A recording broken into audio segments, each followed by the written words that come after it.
পোশাকটা তৈরি করতে বলতে আমরা 4 কোটি 4.5 কোটি মাঝে মাঝে আমাদের যখন পুলিশ প্রশাসন আসতো আমরা ধান খাতে পালিয়ে থাকতাম। তো ওই সময় থেকে আমি একটা মেসেজ নিয়েছি যে এই ধান দিয়ে আমি একটা পোশাক বানাবো। এই বাংলাদেশ জাতীয়তাবাদী দল বিএনপির একটা কর্মী আমি, যেহেতু আমি 2001 থেকে ঢাকায় ছিলাম, শ্যামপুর থানা শ্রমিক দলের প্রচার সম্পাদক আমি। ওখানে মামলা ছিল, এরপরে আমি বাড়িতে আসছিলাম। বাড়িতেও আমাদের ওখানে যেমন ঢাকার থেকে ওয়ারেন্ট আসছে, আমি বাড়িতে থাকতে পারি নাই। মাঝে মাঝে আমাদের যখন পুলিশ প্রশাসন আসতো আমরা ধান খাতে পালিয়ে থাকতাম। তো ওই সময় থেকে আমি একটা মেসেজ নিয়েছি যে এই ধান দিয়ে আমি একটা পোশাক বানাবো। এই পোশাক বানিয়ে বাংলাদেশের জনগণের মাঝে আমি তুলে ধরবো যেন ধান দিয়ে একটা পোশাক বানানো যায়। বাংলাদেশ জাতীয়তাবাদী দল বিএনপির একটা পোশাক বানানো, আমি এটা সবার কাছে মেসেজ দিতে চাই। এটা হলো আমার প্রত্যাশা।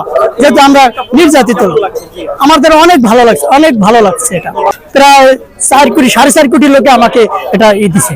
পোশাকটা তৈরি করতে বলতে আমি যদি দূরে কোনো প্রোগ্রামে যাই 6 থেকে 7,000 টাকা খরচ হয়। মালামাল গাড়ি ভাড়া সহ আমার সাথে 2 জন লোক থাকে, সহ 7,000 টাকা খরচ হয়। ধারের কাছে প্রোগ্রাম করলে 1,000-3,000 টাকা আমি কমপ্লিট করতে পারি। 3-4 দিন আগে বানাইছি, সকালে পড়ছি, এখন সন্ধ্যা 7টা-8টা পর্যন্ত থাকবে। এটা আবার পরে আবার বানাইতে হবে। নির্যাতিত এই জন্য আর কি এগুলো করছে, আমাদের কাছে খুব ভালো লাগছে। আমরাও নির্যাতিত, আরেও নির্যাতিত, আমাদের কাছে খুবই ভালো লাগছে।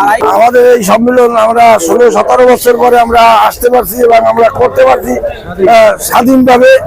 আমরা বহুত এই জায়গায় আসিয়া, এই বটুয়াখালীতে আমরা আসিয়া বহুত মায়ের খেয়েও আমরা এই জায়গা থেকে গেছি। আজকে যে স্বাধীনভাবে আমরা এই জায়গায় আসতে পারছি এবং এই জায়গায় আমরা সম্মেলন করতে পারতেছি, আমাদের খুব আনন্দিত এবং আমরা গর্বিত। দিন যাবৎ এই ভাইকে আমি দেখে আসছি এবং অনলাইনেও আমি দেখেছি। তিনি প্রায় আমাদের বিএনপির প্রোগ্রামে, আমাদের দলীয় প্রোগ্রামে তিনি এবং আরো অনেক ভাই আছে পটুয়াখালী জেলায় যারা এরকমের মানে প্রকৃতিতে এরকমের ধানের পোশাক পরিহিত, তারা এই সম্মেলন সফল করার জন্য অক্লান্ত পরিশ্রম করে। তার জন্য আমি দোয়া রাখছি। আজকে এই সমাবেশ, আপনারা জানেন যে স্বৈরাচার মুক্ত বর্তমানে বাংলাদেশ, দীর্ঘ 17 বছর পর বাংলাদেশের জাতীয়তাবাদী দল বিএনপির মানুষজন আজকে স্বাধীনভাবে পটুয়াখালী জেলায় আজকে দীর্ঘ 23 বছর পরে আজকে ত্রিবার্ষিক সম্মেলন হচ্ছে। সেই সম্মেলনে আজকে এসে আমার অত্যন্ত ভালো লাগছে।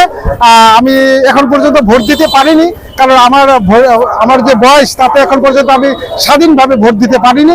সেজন্য আজকে এসে একটা পটুয়াখালী একটা অন্যরকম একটা সাজসজ্জায় পরিণত হয়েছে। সমাবেশ সম্বন্ধে খুবই সুন্দর লাগছে এবং আনন্দিত, এবং দেখে সাজসজ্জায় সজ্জিত আমরা খুব আনন্দিত। আজকে 23টা বছর পর সম্মেলন, দ্বিবার্ষিকী সম্মেলন অনুষ্ঠিত হয়েছে এবং অনেক দিন পরে এসে খুব ভালো লাগলো এবং স্বাধীনভাবে চলাফেরা করতে পারতেছি। আজকে খুবই আনন্দিত।